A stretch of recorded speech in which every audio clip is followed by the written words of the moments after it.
Hello বন্ধুরা, তোমরা সবাই কেমন আছো? তো চলো আজ তোমাদের সঙ্গে আবার একটা নতুন রেসিপি নিয়ে চলে এসেছি, ওলের ফুলুরি।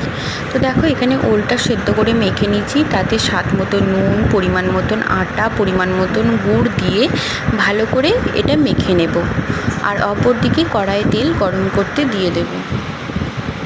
তো দেখো, এটা আমার মাখা হয়ে গেছে আর কড়াইয়ে তেলও গরম হয়ে গেছে। এবার ছোট ছোট ফুলুরির আকারে আমরা এটা ভেজে নেব। ভালো করে এপিট ওপিট দুপিট লাল লাল করে ভাজতে হবে।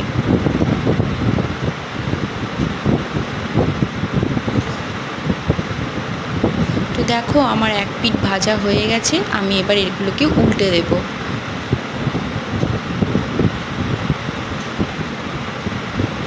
তো দেখো, আমার দু পিঠই লাল লাল করে ভাজা হয়ে গেছে, এবার এটাকে তুলে নেব। তাহলেই রেডি হয়ে যাবে গরম গরম ওলের ফুলুরি। তো কেমন লাগলো আমার এই রেসিপিটা অবশ্যই জানিও, এবং তোমরাও একবার ট্রাই করে দেখো।